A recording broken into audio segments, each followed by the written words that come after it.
Hey guys, tonight we march straight into a medieval winter campaign, the kind where the wind cuts through wool and iron alike, and the ground beneath your boots feels like it's personally offended by your existence. You're not in a cozy village this time.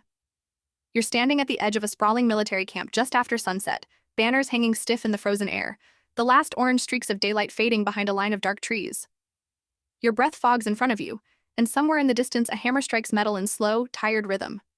You look around at the thin canvas tents, the patches of churned mud turning solid with frost, and you think, very reasonably, that you probably won't survive this. Don't worry. That's mostly the cold talking. So, before you get comfortable, take a moment to like the video and subscribe, but only if you genuinely enjoy what I do here. And while you're settling in, tell me where you're listening from and what time it is right now. Medieval soldiers didn't have a comment section, but if they did, it would probably just say cold over and over again. Now, dim the lights, maybe turn on a fan for that soft background hum, and let's ease into tonight's journey together. You shift your weight, boots pressing into half-frozen earth. The campaign has been going on for weeks, maybe months.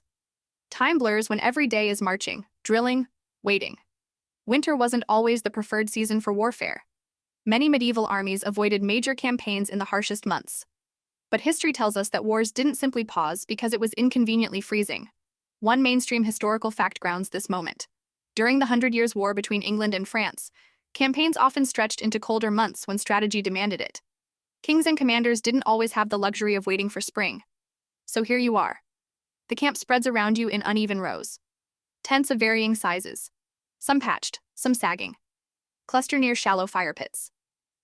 Wealthier knights might have slightly sturdier canvas or small wooden structures hastily erected, but most of you sleep under little more than treated cloth stretched over wooden poles.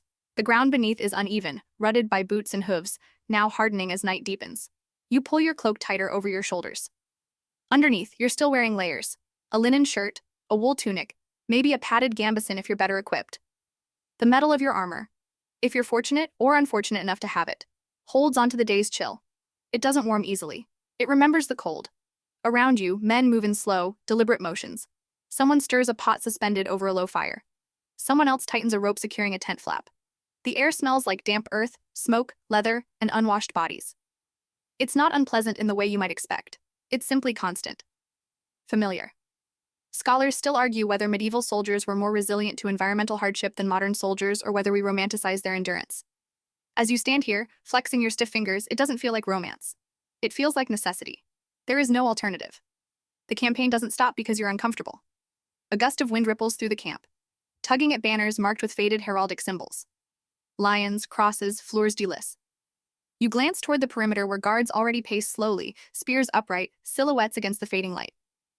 Night changes things. In daylight, the camp feels loud, almost chaotic. At night, it tightens. Every sound carries further.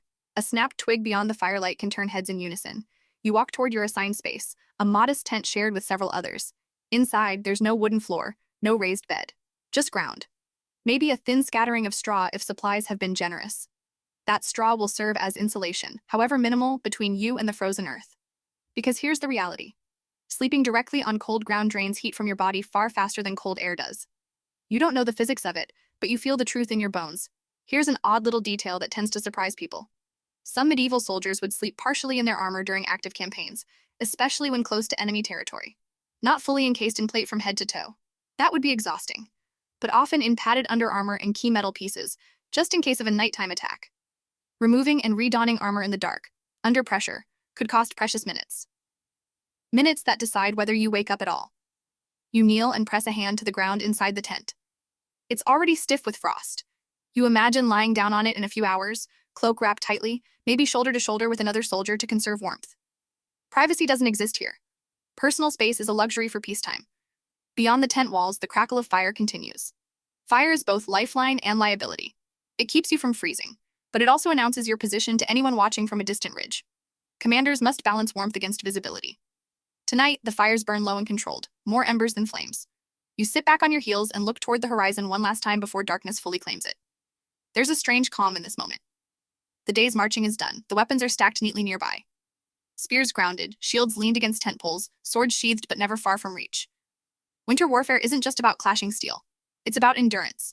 It's about surviving the hours between sunset and sunrise when nothing happens. And everything might. The temperature continues its steady descent. You can feel it in the way conversations grow shorter, in the way men instinctively edge closer to shared warmth. No one wastes energy on unnecessary movement. Every motion is calculated, conserved. You realize something quietly profound as the last light fades. The real battle tonight isn't against an enemy army. It's against the cold. Against the slow seep of chill into boots, fingers, ears. Against fatigue that tempts you to sleep too deeply when vigilance could mean survival. You rise, adjust your cloak again, and step toward the nearest fire. The embers glow a deep orange, casting soft light onto tired faces. No grand speeches. No heroic music. Just men preparing to lie down on frozen earth and trust that morning will come. And as the wind hums low across the camp, you understand the rhythm of this life. March, build, eat, endure, sleep. If you can.